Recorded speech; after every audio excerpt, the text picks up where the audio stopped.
If a tree falls in the forest and lands on a live streamer, does anyone harvest the wood? In this time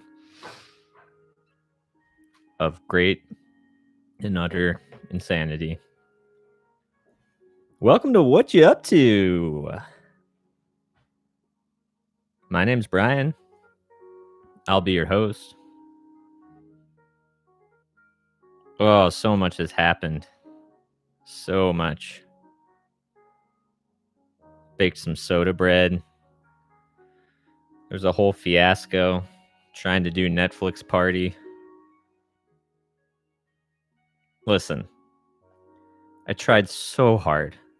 All I wanted to do was watch Space Jam with my friends and let them share funny comments to add to the already probably hilarious comments of Bugs and, of course, Michael Jordan. And it didn't work. Did not work. And look, I'm not going all Unabomber on technology. That is not the primary motivation of this show. I have no intention, nor have I ever had any intention or want to send weapons in the mail. Okay? Yes, I'm mad at Netflix Party, but I'm not the Unabomber. You know? But I do still, well, I do have a bit of a manifesto that I would like to read.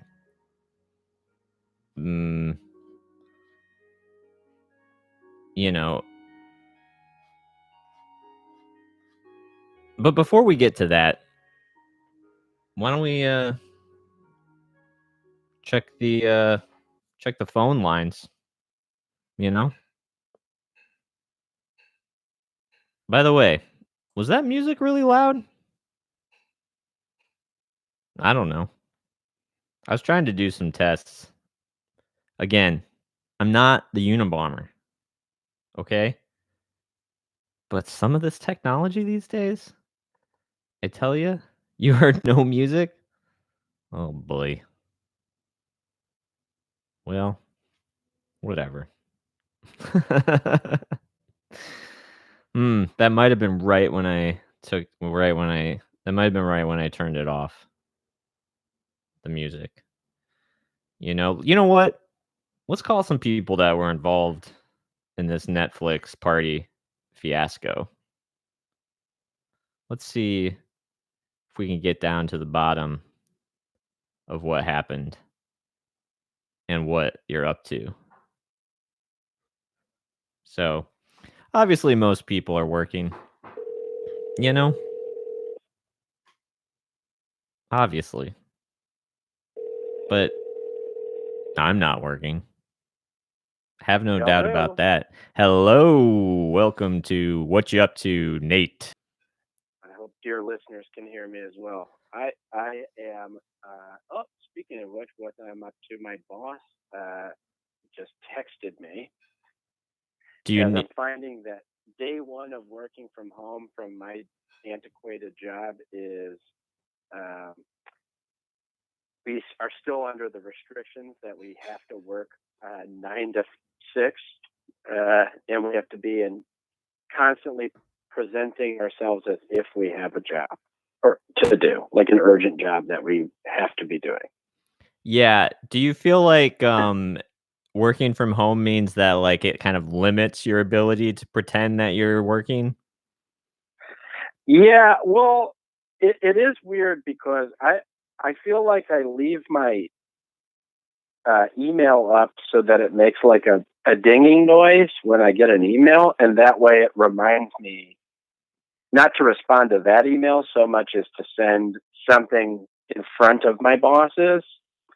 Because at this point, like, I'm just holding on for as long as they're willing to pay me, you know? Sure. Or as long as society holds together. Yeah, exactly. Speaking Yeah. of which, you had a pretty big scare last night. Oh The my beginning of the God. end, really. I know. It made me realize last night. So I lost my power last night, and it made me realize just how, like, I guess my, like, ability to deal with this mentally is so fragile. And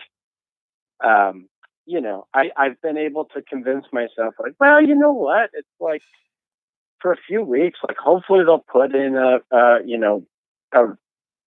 moratorium on rent, and as long as I can keep that Netflix up and running, I can just kind of distract myself enough to, and have Zoom parties. Yeah, and by the way, we did not do well at keeping that Netflix party up and running. It Oh never my even God. got started. So here's a little How mad inside were you? info I was here. so mad. Dude, I gotta tell you, I was watching this thing with my girlfriend who works at Netflix. So we were Okay. I had the inside track here, you know what I'm Okay. saying? And at a certain point, she has been teasing me for the 2 days since then, because at a certain point, I just shut the laptop and said, I refuse to troubleshoot this any further. Like, just very matter of factly and really annoyed. I refuse to do this. That is really that seems to be like what happens. Like, we did Chisa and I did like a Zoom family chat with Chisa's family. Yeah. And like it does feel like the large portion of these sorts of catch-ups and that we're doing and check-ins and stuff are really just about the technology that we're using to do the checkups. Like, Oh, most definitely. But and that look, was I'm like- not the Unabomber, okay? I'm not. There was a time when we millennials, we were the tech people. Yes. We were considered, oh boy, we were top of the cutting edge. Yes, bleeding edge. Well, that Yeah. that was my feeling yesterday. Two things have happened in this past, like, 3 to 5 days, I feel like. I mean, actually, a lot more than two things. I've made two very particular observations. One is that people are going to get very tired of, I think people are already so desperate for the human consultation, or maybe they're just, like, fetishizing this new technology that they can use to do it, that I feel like I'm almost more active socially than I had been the previous week. Yeah. With all these scheduled calls. In some ways. Yeah. Oh, okay. I see what you mean. With work, you're definitely probably more social. Yeah, it's like all these conference calls, and then people, people in my personal life, like my mom set up a Zoom call in where all she did was complain about the fact that I was the only one that called into it. Yeah. But yeah, that sounds right.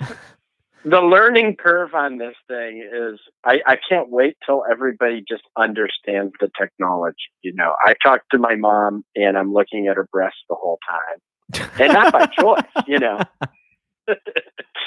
and and even like you were saying, like, even though we were once the great technological hope for society, I'm talking to other millennials, no one's figuring this shit out.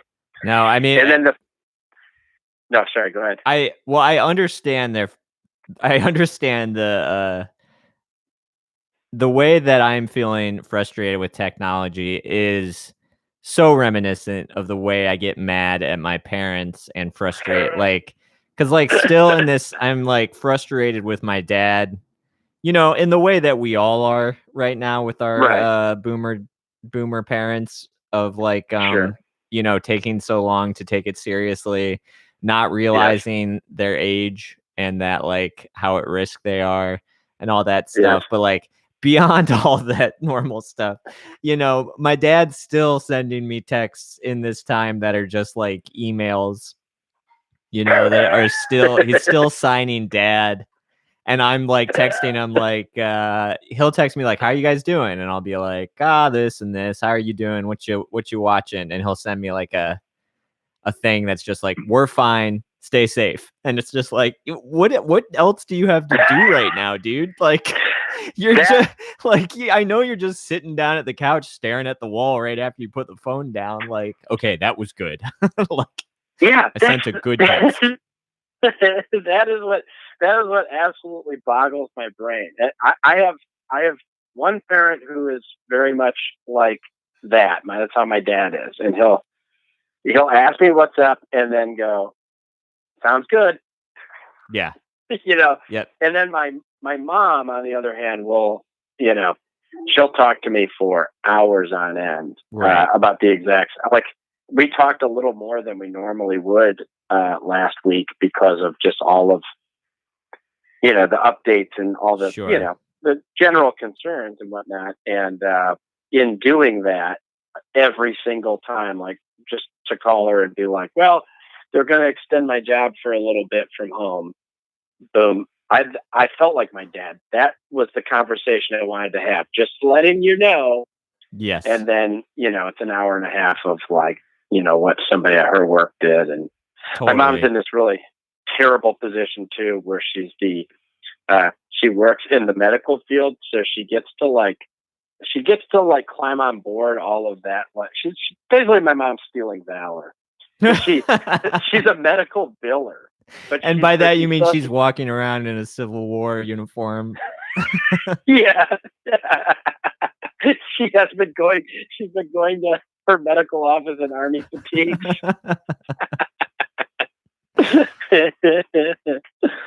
Yeah, she's still going into the office and billing, so she gets twofold to complain, because she gets to complain Yes. that everybody else is off and she has to go in. Oh, the But then she gets martyrs. to This is such a great yeah, I didn't even think of that. This is such a great time for martyr moms out there it's to just be amazing. like, to not even realize the effect of on society. Like uh, it is such a fine line of just like, because so many people are being told that their jobs are whatever, essential, when Yeah, they're clearly essential or not. And non-essential. then they're put in Yeah, a place of being like, well, do I add to the downfall of society by going to work, or do I lose my job right, during a time when I need money more than ever? Like, yeah, there's so right. many paradoxes that everyone's forced to deal with right now, and especially in the social vein of like, I crave so much, obviously, like, how thirsty is this talk show? Like, clearly I crave social interaction so much, more than ever in my entire life. Like, I was way less craving it, and now I crave it so much, and ironically, I have zero to talk about, it feels like. Like, I know because nothing's going on. I'm not even. I almost texted you that I was being made fun of for saying that, like, I'm not going to troubleshoot this anymore, and I honestly didn't text it because I held on to it to talk about it here, because I have so little to Oh, say. totally. It's Totally, like, I yeah. got to save this one. Yeah, This well, is a funny one. yeah, it's just like, I mean, like, the main reason that there's no image in this thing is, A, because I couldn't troubleshoot it anymore. And B, because I really don't want to stare at myself while while I'm doing while I'm like pretending to be like a little kid in the closet, pretending to be on the radio talking into a tape recorder. Yeah, it breaks the illusion. Speaking of the radio, actually successful radio, I have become a executive producer of the Loose Lips podcast. Is that so? Yes, I have. And I Wow. sent you a message right away that said please don't send me a crate of shit, because that was in the tier that I signed up for, that you guys were going to send me a crate of shit. And I know that you tend to, for like birthdays and things, bring people a bag of random shit that's around your house. That's and true, yes. That is genuinely like a nightmare right now. The idea of getting a bag of random shit, which I assume is germ soaked as well. Yeah, it's funny that we really should have done that day one right away, because now I feel like doubly guilty in the idea of sending people garbage that we like. I mean, well, I take my temperature every morning. I mean, I'm okay, but I can't speak for David. I don't know what the mail people are doing. Yeah, speaking of, I also said that if you do send me one, I know where you live. I will send it right back, and I will send a crate of my own shit back to you. So this could become a real shitting match. Also, what I would like in return is just when I want, every time when you say your podcast, Loose Lips, which is, a podcast I've been listening to for free for, I don't know, how long have you been doing it? 4 years? Yeah, 4 years. I think you were our first guest too, bud. I don't know that I was the first, but anyway, I think you were, because I think you're on the 3rd episode. That doesn't. Oh, you didn't have guests at first. I see what you're saying. Okay, well, that's amazing. That is absolutely amazing, and it's my favorite podcast. But that's so nice for you to say. Anyway, and from now on, when you mention your podcast, Loose Lips, I want you to say executive produced by Brian Kammer. That's all I ask. Just even in conversation. Yeah, I mean, I had already been saying it to introducing it to new people. Like, I do this podcast, Loose Lips, and Brian Kammer's listened to almost every episode, and he really enjoys it. Right, sure. No, so I mean, I understand. His stamp of approval. If you want to keep that in as that I am a customer as well, but what I'm talking more about is getting the actual executive produced credit. Well, now it wouldn't be that hard for me to make that change. I feel like conversationally. I do love when people at the end of their podcast like list the name of their Patreon supporters. I love the idea of a person sticking around to listen to that. For the 2 minutes of reading random names and the occasional made-up screen name. That is one of the things that blows my mind, because I was a Stitcher Premium guy for a while. Just because I wanted to have that 30-second skip button, man. I can't be listening to advertisements that's making, like Patreon. Like the one that kills me too is, and I don't know if this is still a metric. We've never really pushed for it, and I don't see it doing much for us, even if we were to. But the iTunes review metric, that's my least favorite, is when you listen to a podcast and they read the new iTunes reviews at the beginning. Yeah. Like, well, let me just remind you, we need some 5-star reviews, and here's one of the new ones. Yeah. Well. I got to tell you right now, this is like what everybody was afraid of, what Gen Z was afraid of, what millennials were afraid of, is that this virus would cause white guys to talk about podcasts on podcasts. Hey, did you know that Joker co-star Marc Maron has a podcast? Yeah, I'll tell you this much right now. He's on Fresh Air today. I was going to listen to that after this. Yeah, he was. I just reparked the car because I was going to what my plan is after the show's over is hold on, I'm trying to respond to this comment. Yeah. Okay, Oh did yeah, it. you got That's great. Hell yeah. Okay, so anyway, so I reparked the car and that's when I heard star actor Mark Maron um uh that who his new stand-up special I think is called like The End of the World. I wonder if that's good or bad for streams. You know, in the advertisement for it, they said that he named it that before the world started to end. So Yeah. Okay. but well, I wonder if whatever. It probably, I would say it's probably good upon the first week, and then like as we're in week 3, it'll be bad. Yeah. Yeah, that seems fair. Probably around the time that I get sick of doing this, he will people will also be mad at him for having that. Do you remember that band? I think Dream Theater was the name of the band. Do you remember that like prog rock band? Yeah, vaguely, yeah. Well, they put out a record on 9/11, and the cover of the record was the World Trade Center in flames. And yeah, God. so it got, I think it probably got pulled right away.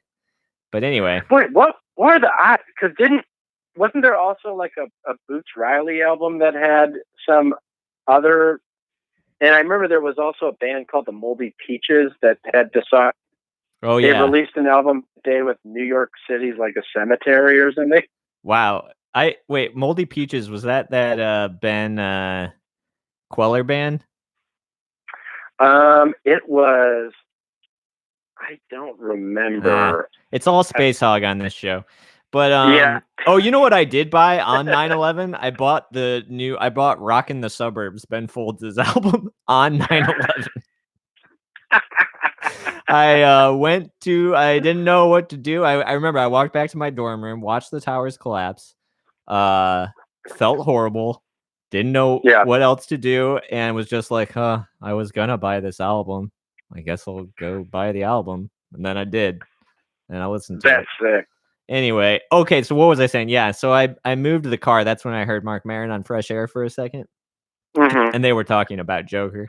And I was like, oh yeah, he was in Joker.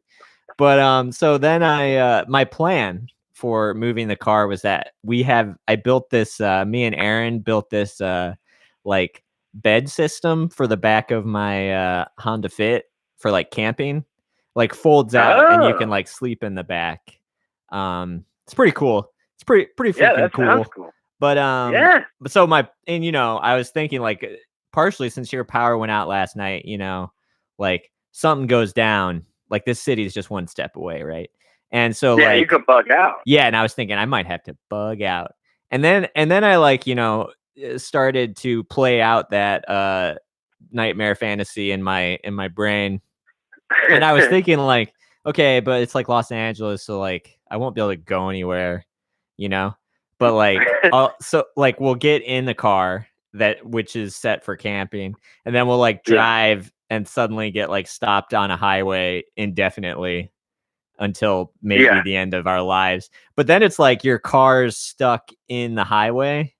So it's like you also then it's like, well, do I go back to the house? Because you can't just leave your car, right? Right. that would still take some like super breaking down some like serious mental barriers, which maybe you've already broke down because you bugged out. Right. Yeah.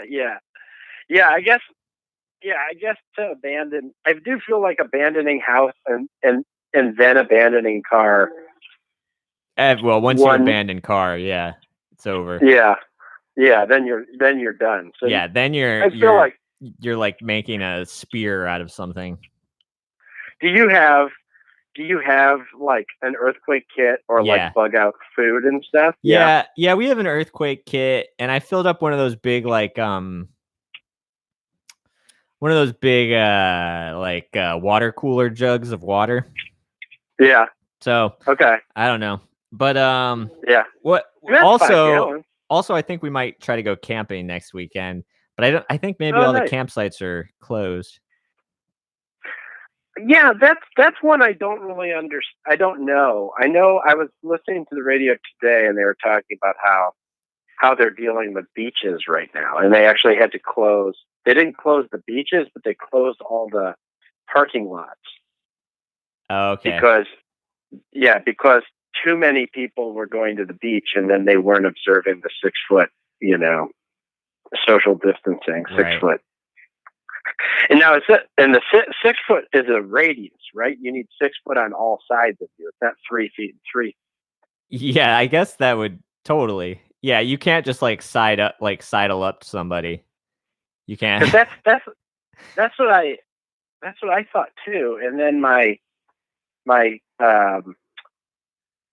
neighbor, but maybe my neighbor just wanted to be close to me. I don't know. Maybe he needed the human contact, but he was Oh, like, "No, yeah. dude, it's 3 feet on either side." I love that bit of standoff. That standoff we're all having, that dance of like some Yeah, acquaintance comes up, or maybe a friend or a family member, like uh the and they're breaking the rules that like we've established in our head of the arbitrary distance that right. is what's going to stop us from getting the plague. And it's like, and then then you're faced with that social question of like, well, do I just like jump backwards?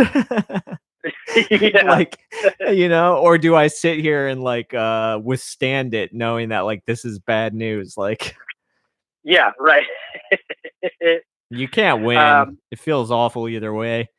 There was a guy, one of Chisa's coworkers. We went on a long walk and we saw one of Chisa's coworkers on a bike, and he stopped and like he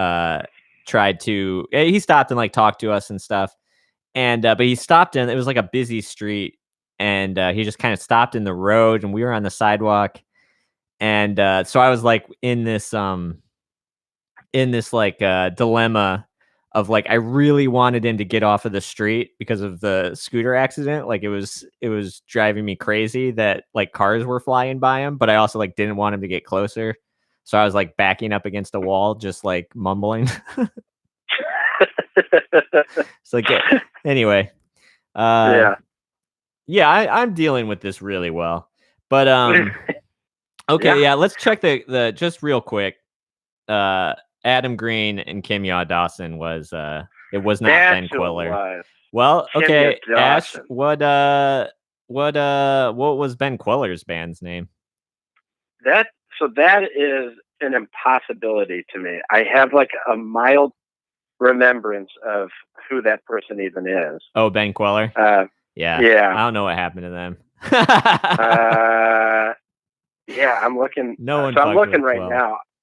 I'm finding that I am. Oh, here you'll never guess this. I would guess maybe you're a big Radish fan, but were you a big Radish fan? No, I wasn't. Was that the Ben Queller band?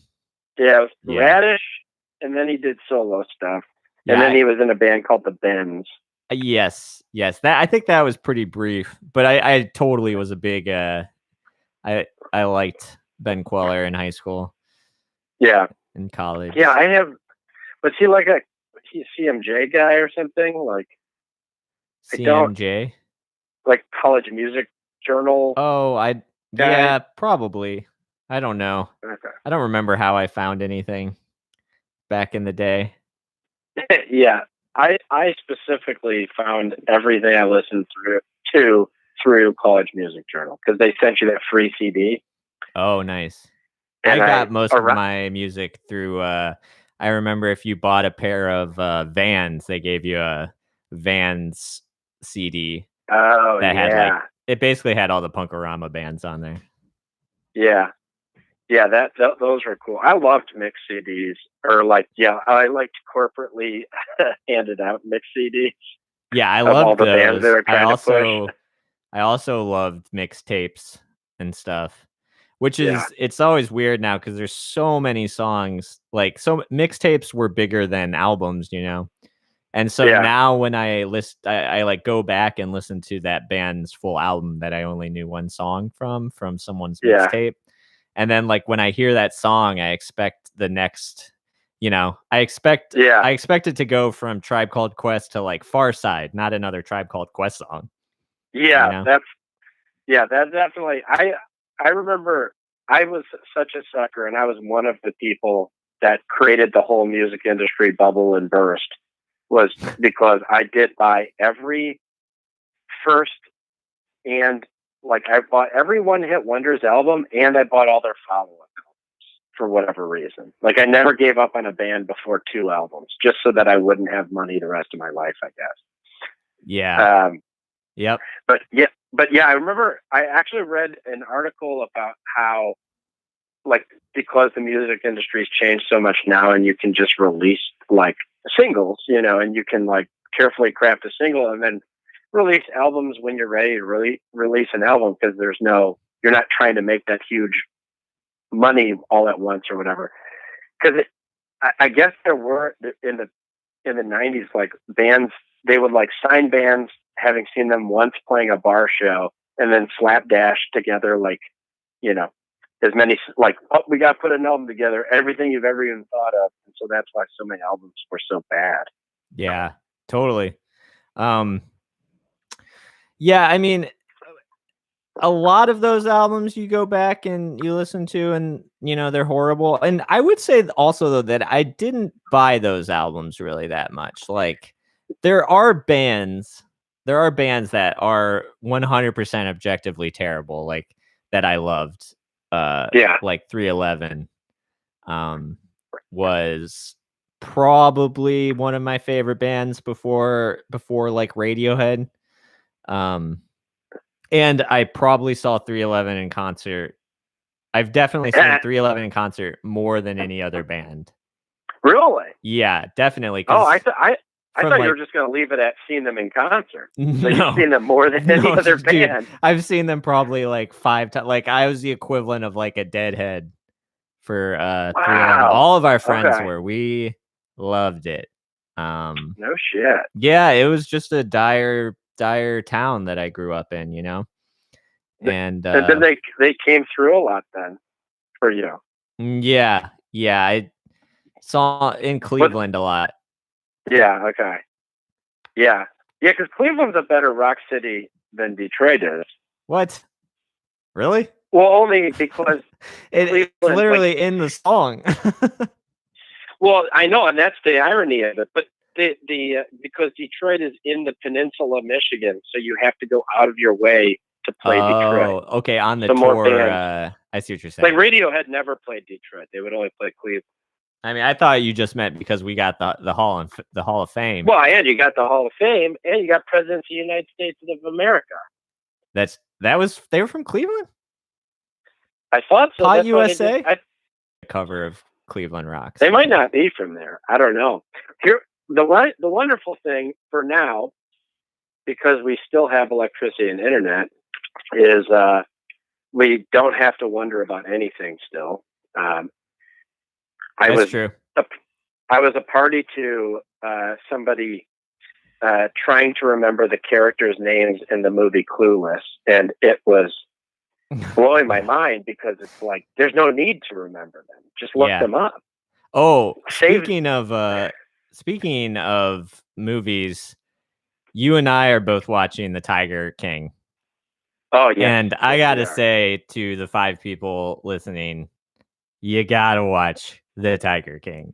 Yeah, if you're not watching The Tiger King, you're not living. What are you doing? What are you doing with your time? To do, you fool. There is nothing more important right now than watching Joe Exotic, the best character in documentary, or I'll say narrative film. Yeah. Maybe in the history of all, like better character than Hamlet. A more Dostoevskian character than anything that Dostoevsky ever wrote. Joe Exotic, The Tiger King. I'm with you, dude. In fact, you texted me that you thought he was. You texted me basically just that, and it made me realize that, like, I would love to see just a crossover reality show or something where he and Billy Mitchell from The King of Kong have to do something. Oh, yeah. I feel like that's the last time I felt that way about like a documentary subject. Was Billy Mitchell was just such a great villain. Like he was To me, he was like a better villain than Darth Vader or whatever. Yeah, and you know who could be the like exec producer of the reality show would be the guy Outside, from American Movie. Oh yeah, Mark Borchardt. Yes. Yeah, that would be amazing. Yeah. Yeah, this thing. I was watching it, so I'm in a really strange kind of half quarantine where I'm like quarantining at my house, and then also I live 2 blocks from the woman I'm seeing, so I feel like Oh, that's nice. I can kind of quarantine over there too because I know that Does she have roommates? she has a roommate. Yeah. Okay.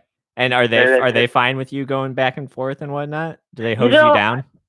I thought about that the other Delouse day. you? I don't know. I did when I got there, and granted, I was dressed like a marauder. I had I had gardening gloves on, and and a bandana over my face. Oh, you just go hardcore. Okay, that's cool. Just walking to her house, and her because she lives in a larger apartment complex, and her neighbor would not let me in.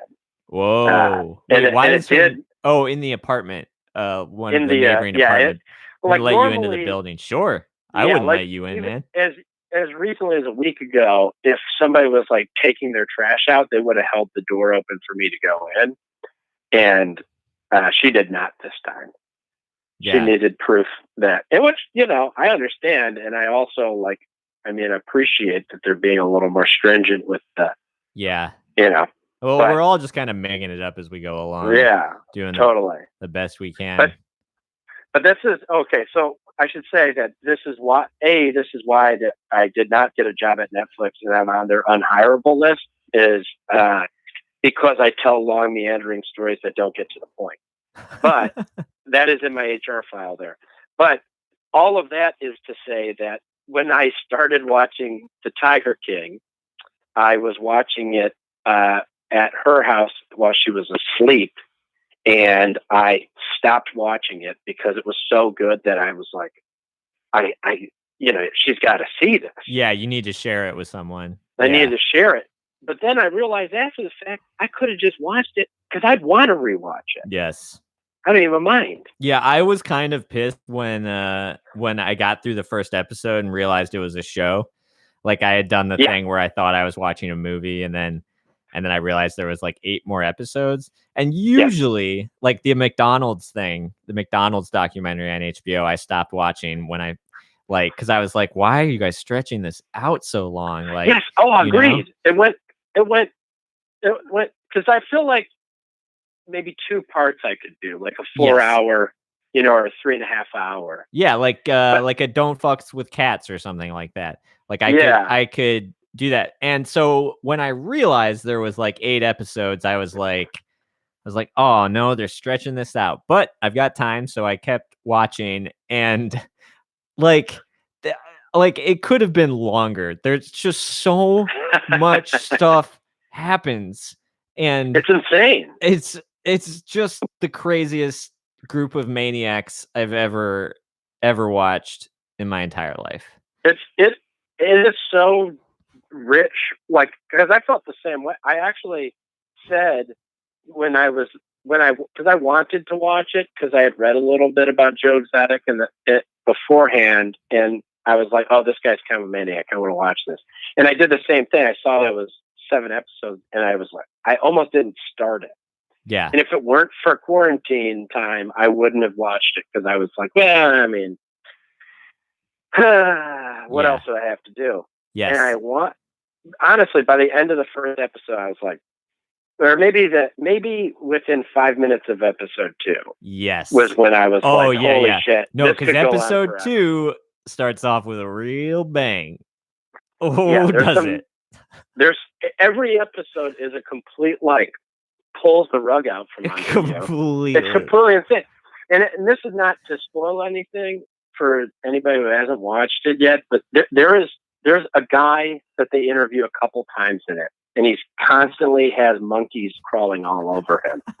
In a normal documentary, that guy would be like an A-list character because it's like, what a fucking maniac. And then this, you don't even think about it. This guy has spider monkeys all over it. No, honestly, the tigers and the lions that are in every shot, like they just look like dogs after a while. Yeah, they're beside the point. You just like it becomes so normalized. You're like, if you don't have 30 tigers, like, what are you doing? Yeah. How many does he have? Like 300? Oh man. Anyway. He had. Yeah, I can't remember. Yeah, I think he had 300 or something. Yeah, and then over the course of it, he had like 2,700 or something. Yes. I am. I'm halfway through, and it's like it stinks because I did open it up for a shared show. Then I'm glad that I'm sharing. I don't want to sound like I'm not. I'm glad to share this with somebody. Yes. But there is you want to binge it. Yeah, there's a part of me right now that's like, because even so, I'm still at work, Brian. Oh yeah, this is work for me. So I couldn't watch it. Technically, I shouldn't be watching it anyhow. But all I can think about is like, I wonder what happened. I mean, I got to see what's going on here. Yeah, of course. I got a couple more of the new Pope. But it's all Tiger King all the time right now. Oh yeah, it's all Tiger King. I was happy to hear you on the previous episode though, talking about how into the Pope content you are, because I'm finding that for myself as well. I love Two Popes. I thought it's great. I haven't started Young Pope yet, but that's really on my docket. Yeah, it's not at all similar, except for one main factor. Yeah. Okay, well, it is a true celebration of life. The new Pope and Young Pope. It's great. It's just it's delightful. I can't wait. Yeah, I'm going to do that, and I'm finally going to watch. I mean, depending on how long this goes, I'm pacing myself. I don't want to overthink everything or plan out too much of everything I'm going to watch. But my goal is to watch every movie that I scoffed at being 3 or more hours. And Irishman? I did actually see Irishman in the theaters, but I'm thinking like Schindler's List and Saving Ryan, or what is? I always say that Saving Ryan Private. Yeah, Saving Private Ryan. All these Malcolm X I never saw. Oh, Malcolm X is great. Yeah. Oh, it's great to hear because I'll finally watch it for Pete's sake. Yeah, it's awesome. But then also, I think that the Pope-based HBO content is also on my docket. Mm-hmm. Mm-hmm. Well, I hope your power stays on, and so you don't end up much like the much referenced Twilight Zone character who gathers up all his books and tries to read, and then his glasses break and he cannot. I certainly felt that experience last night, considering I was the only person to survive at my job, and then was like, oh, but I can't do it now. Wait, you're the only person to survive at your job? I mean, not to survive. I shouldn't use terms like that now. With the gravity of the situation. I'm the only person that still has a job at my work.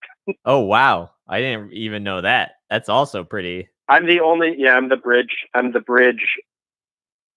They're basically holding up if this thing doesn't clear up sooner rather than later, there won't be. So. Wow. Yeah. Hey, I might try to live with you. I'm throwing that out there with all listeners. When Chisa goes to grad school, I'm testing the waters around. Oh yeah. Well, we're open to it, friend. Might try to move in with Ash. Might try to move in with Sean's parents. Might try to move in with Nate. Might try to move in with Vinod, who is the least receptive.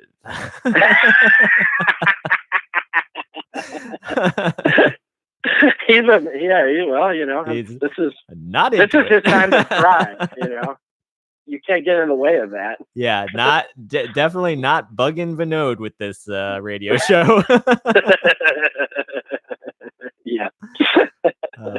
trying to keep on his good side. But anyway, all right, I'm gonna give another call out here. Great. Well, tell whoever it is I said hello, and I'm gonna tune in. Nate, this was almost as delightful as watching Netflix's The Tiger King.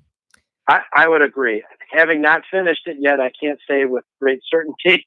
Yes. But at least within the first 3 episodes and a half.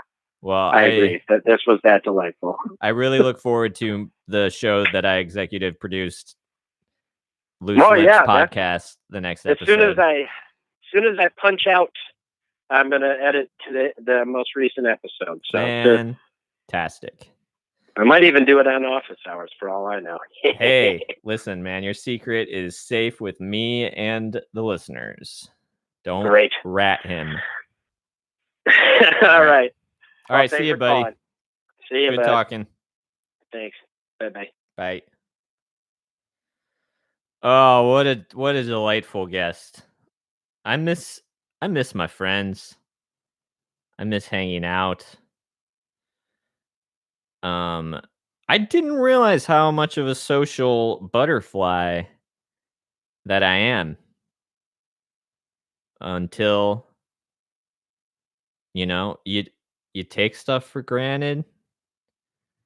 There will be days like this. Mama never told me. That sort of thing, That's what I'm saying. Or let's see, I kind of forget. It's a beautiful day outside. Gotten a little bit of a walk in.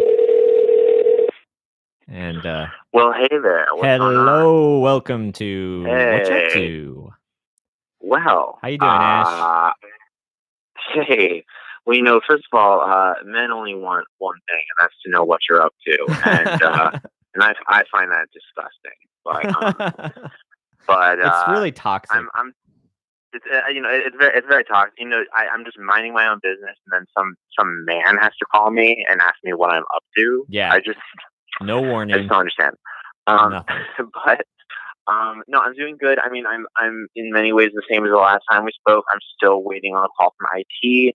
I am getting word that some of my coworkers were set up with our new remote desktop. So once again, if I do get a call from them, I will have to jet. But I mean, I'm sitting here doing exactly what I'm supposed to be doing. Yeah. And nothing in the rules that says I can't be on my friend's radio show. So honestly, I'm doing it. This will perk you up and make you a better worker. I think so too. I think that's so important. I think everyone needs to be interviewed. Yes. Or spoken to. Anyway, what have you been up to? Yeah. Well, I went on a really nice hike yesterday. Where'd you go? Which was just like Debs Park and the hilly, mountainy regions around there. So, it was all stuff like on a pass. But a lot of people out. Some pretty. Yeah, there were. I mean, it was a gorgeous day. It wasn't like crowded, but there were like whole families out together. There are many, many places where you were within 6 feet of people. Let's just say. Yeah, I'm out there walking the streets, and I am dodging people, just dodging. I am frog. I am. Yeah. It's a game of Frogger. Yeah, absolutely. It's Frogger out there. It's like 6 Frogger. Yes. Out there right now, and yeah, it was like that too. I mean, I don't know. I'm not like so paranoid. I think it's more of just like staying in these enclosed spaces with people. Like, I don't know. I wasn't really too concerned being out with people. No. But yeah, I just don't know, Brian. You know what we're all going through right now. It's just crazy. Yeah, it's so nuts. It's insane. Somebody told me yesterday that through the Zoom conversation that sunlight kills the virus. Yeah. Okay. I don't know. How does everyone have these ideas? Well, yeah, I don't know. The best one was cocaine. Sunlight's even better. Okay, well that makes sense because it enters your nose. Okay, yeah, so and you feel invincible. Yes, go on. You feel completely invincible. Right, many call cocaine the Drano, human Drano. It's sort of like it just cleans everything out. It evacuates your soul. Yeah. So this is good to know, but it's turned everyone. I mean, it's funny because like the rise that led to this has been precipitated by like Facebook health remedy culture. Yeah. You know what I mean? Where you can just like share articles that are like, just about these like weird pseudoscience mystery cures, and that just happens to like precipitate this in culture. And so now I feel like everyone has a weird idea, like everyone has a weird source for their coronavirus info. Everyone's scared, and it's making everyone like Dark Ages paranoid. Yeah, and desperately want to believe that, like, because it kind of makes sense, sunlight makes you feel better, cocaine makes you feel better, feeling better, makes you less, or makes you more healthy. Yeah, and there's like a caustic element to both of them, like light and heat burns, like cocaine burns. So there's this like idea that like, what if the virus is something that I can just like burn out? But I hate to say it, it's not going to be that simple. I really don't think that sunbathing is going to cure the corona, but I think that probably being out in nature, it's less, even if there's people around, it's probably you're probably my assumption, not tested, is that you're less likely to catch it if you're not like breathing recycled air in your office. Totally. Just and just for your mental health. But what are you what have you been doing like eating wise? Are you ordering food? Have you been getting delivery or cooking or? No, I've been cooking. Yeah. Which I really don't enjoy doing. I love eating at restaurants, but I became pretty paranoid about doing that. The last restaurant I went to, I went out on Friday, like not a week from this past Friday, in Little Tokyo. And as I was eating this delicious meal in Little Tokyo, I was thinking to myself, this is my last hurrah for a while. Like I just don't trust, being in a restaurant. Every place is nice, but who knows if workers are going to come in sick and, blah, blah, blah. So I was eating my meal and I was like, just let yourself enjoy this. But, there's not going to be one for a while probably. So I have not been ordering delivery. I've been going to the grocery store and I've actually been eating relatively healthy. So that's good. I'm like, what about you? What are you guys been doing with that? I baked some soda bread last night.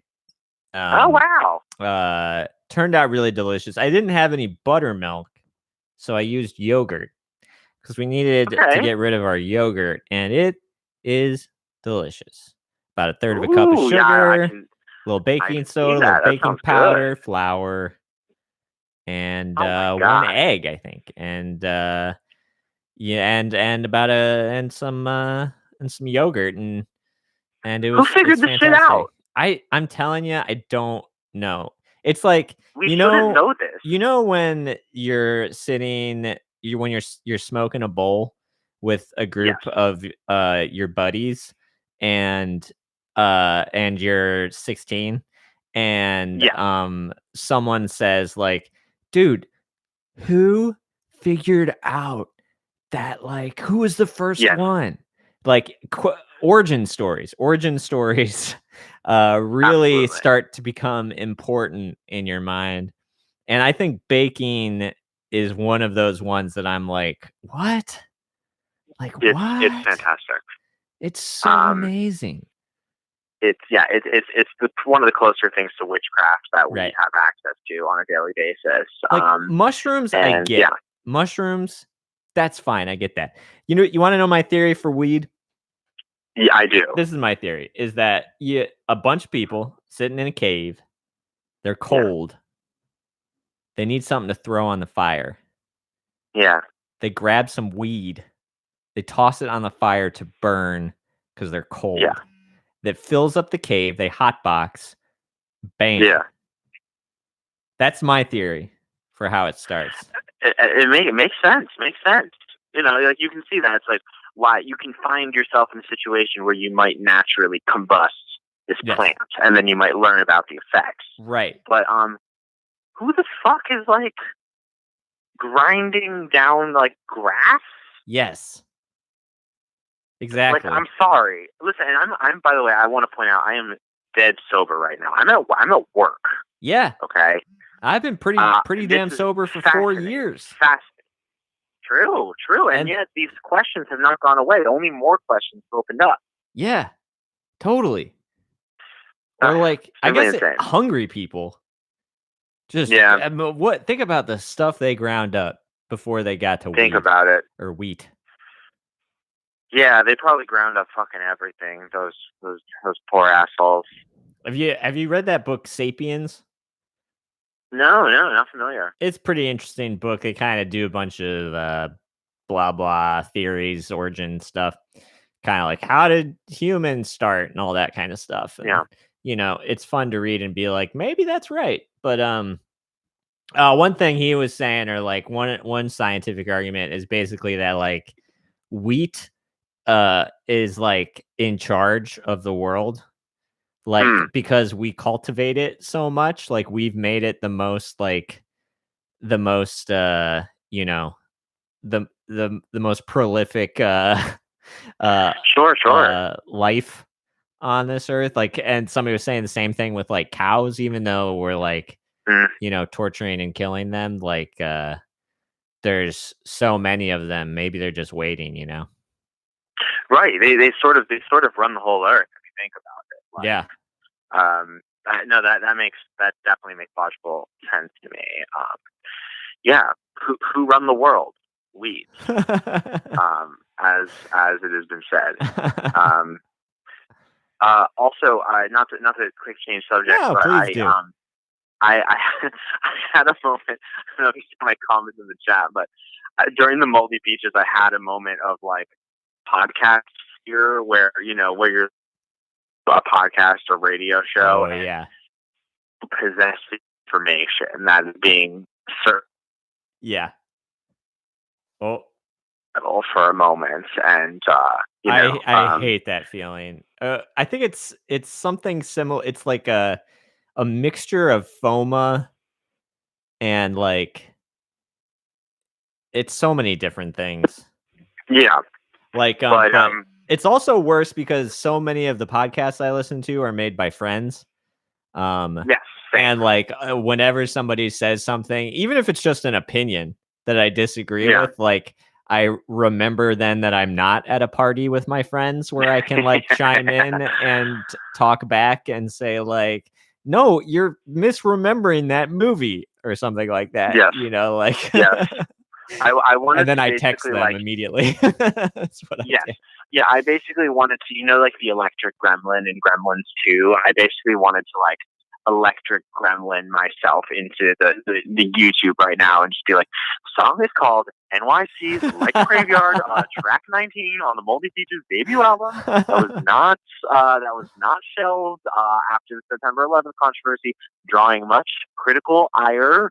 But you know what? Nowadays, I respect the Moldy Beaches. They refuse to bend the knee to censorship. They wanted to tell people New York City is like a graveyard. It didn't matter if the album came out on. I'm not sure if it came out right on September 11th or soon after, but yeah, I think a couple albums came out on September 11th. Now, I actually have not checked this, but they tend to release new albums, or at least they used to. I want to say on Tuesdays. This is like a pretty popular album release day. Absolutely. So I actually have not fact checked this. So someone may be listening to this fuming at me right now, but I think September 11th was like a Tuesday, and that's why there's a bunch of albums. Totally was. That makes sense.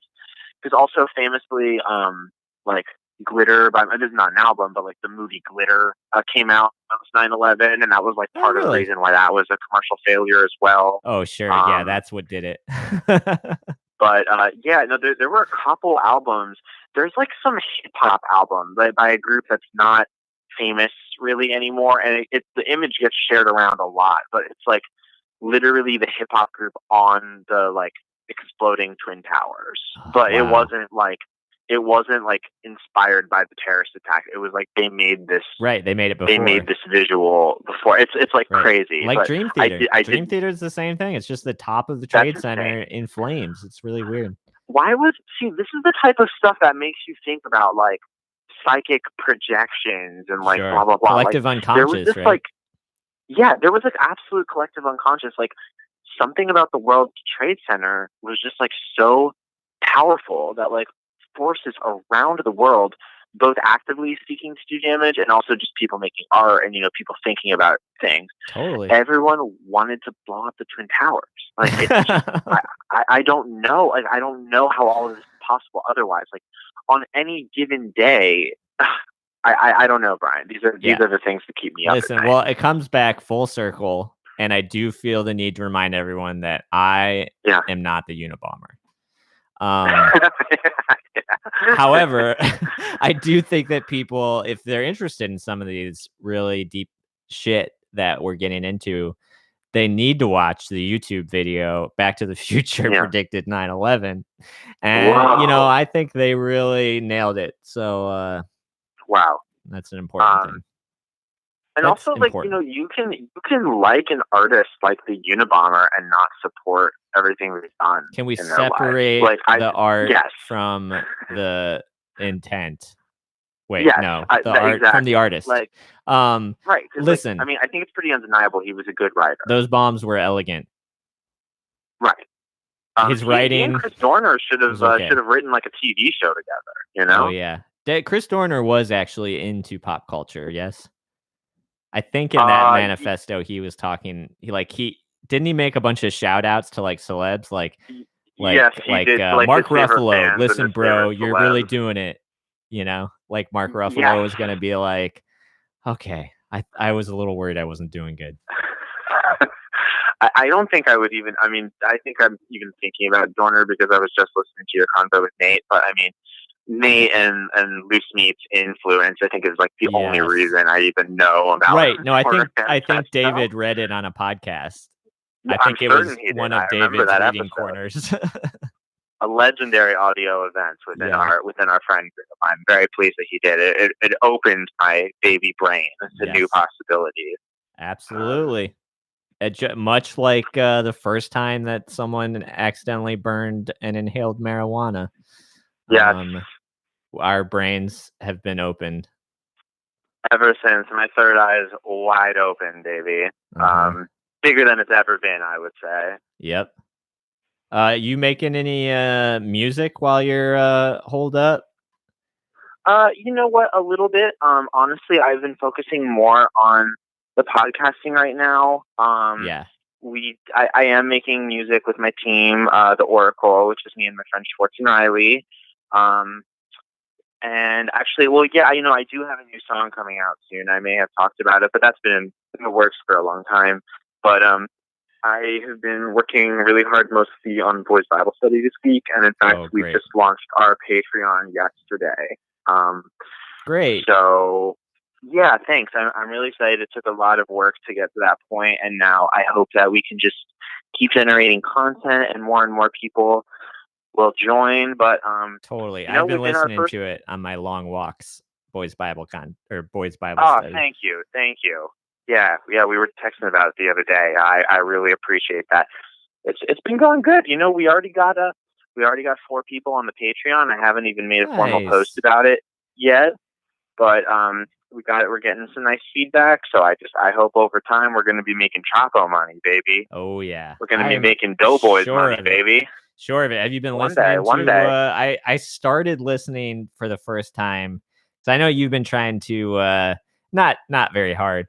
But you've sent me a few episodes of El Chapo's Trap House. Oh yeah. The ones you sent me, I think you sent me the what's that YouTube philosopher that we both like? Bronze Age? No, not Bronze Age. The golden one? No. Oh, who did the video about like Jordan Peterson and ContraPoints. Yeah, it's ContraPoints. I haven't checked in on ContraPoints in a while. But you sent me the ContraPoints, El Chapo. You sent me the Zizek one, and the Zizek Chapo. Yeah, that one was good. And I definitely evangelize them. Like, they're really well known, and to the point where they're even, I think, like a punchline to people on the left because people, they're just so like weirdly financially successful at what they do that it just seems crazy. But I mean, they make a fucking good product. There are literally some days at work where it's like, oh, thank God they have a new episode out. I just don't know how I'm going to get through today. You know? Yeah, I know you have so much about my podcasts. About Hollywood Handbook. You're still a big Handbook listener. Such a big Hollywood Handbook listener. But anyway, I started listening to El Chapo during when the primaries were coming around and stuff, just because like I was so annoyed with all of media coverage of the anti-Bernie-ness and stuff, and I remembered that those guys were big Bernie heads, so it was nice to have that. Like, it was like them and The Intercept was the only like politics I could like stomach, because they were speaking my language. Absolutely. And that's the thing, is like the cool thing about Chapo specifically is that they are independently patron funded election coverage. Like, it doesn't mean that like you as a leftist, I'm speaking of this in the general you, like you as a leftist are going to, you know, agree with everything they say or think that they are, you know, representing your particular political views. But one thing you have to admit is like they are a successful, independently funded media outlet. And that means in some ways, I mean, in many ways, they have no obligation to follow any specific type of talking points. They can say what they want to say. And hearing that is so rare in election coverage that it is actually really refreshing to hear. Like, it's just on that level alone, it is very refreshing to hear them talk. Right. And they're very really smart. Recommend it. They're very smart. And it's like, and I like that they're schmarmy and mean and that kind of stuff. Like, it's what I enjoy. But what I love that. I mean, I think also I was just feeling so annoyed and trying to be positive about it. And I liked a lot of things they were saying, but anyway, I kind of stopped listening to that because now it's a whole new mindset. Oh yeah. But oh shit. I lost my damn train of thought. No. Oh man. Yeah. What else is going on? Well, what else is going on? What else is going on, Brian? It's so hard to say. All these days are like, you know, those old timey, like, not the flip books, but you'd like spin a circle, like it would put animation of like a horse galloping and just like a circle, and you would spin it, you know. It's like that. Or you just load the old train footage and, you know, jump out of the way. And that was exercise around the time when people were discovering weed, you know. I can't wait till we can get out of self-quarantine and we can all have train enter station viewing parties again. Yes. I miss those parties we would have where we'd put on train entering station and we'd all jump out of the way at the same time. Yeah. That's also how the Wave got started, you know, at basketball. Yeah. The first instance of the Wave was recorded at a screening of Train Enter Station. And the phenomenon has been replicated at sporting events ever since. Yes. Have you so you can't really meet with your other music folks? Your producing team. We're taking time off from that. I mean, the two of them now live together. So they're together. So, you know, we're actually going to have a video call pretty soon, maybe even tomorrow. So we'll come up with a plan. There's probably some way we can work remotely, but it's not quite like podcast. You know, podcasting obviously is just having a conversation. It's super easy to do remotely, but the music is like, I mean, it's kind of hard to like.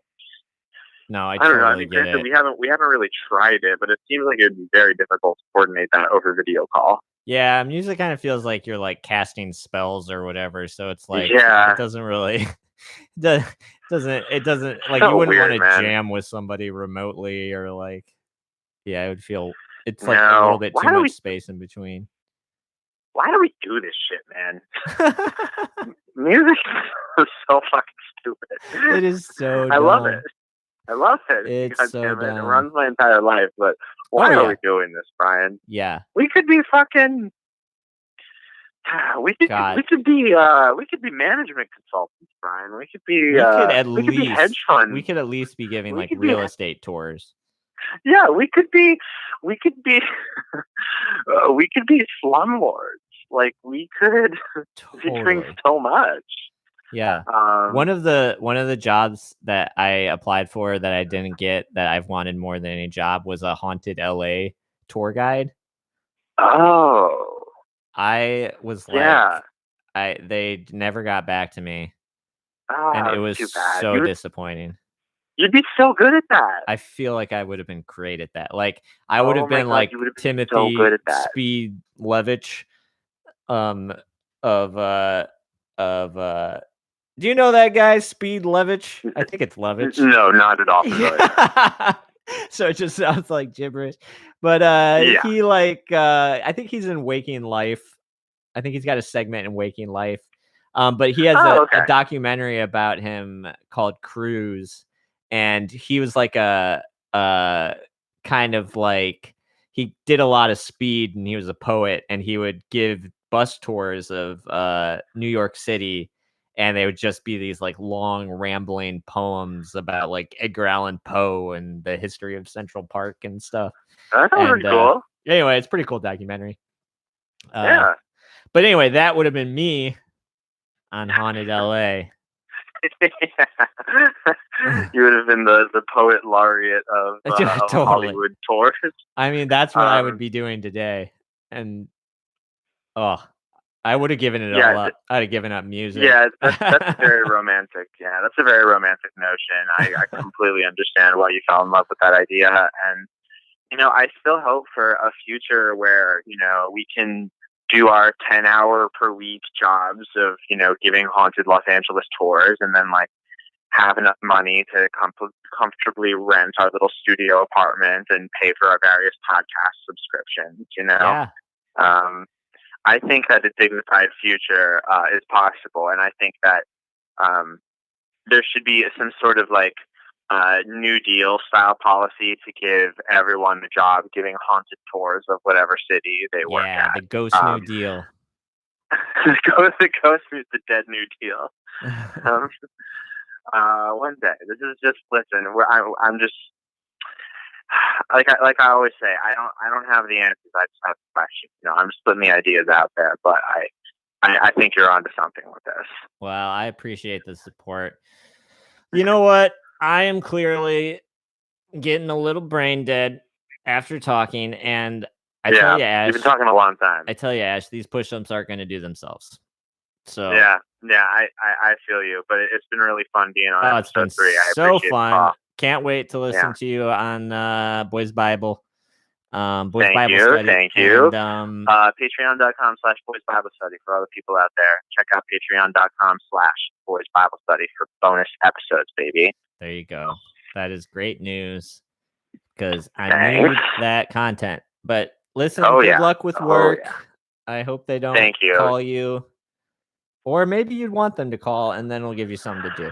Who knows? It's hard to say at this point. I'm on the fence, but you have a great day too, Brian. You too. Forever agnostic.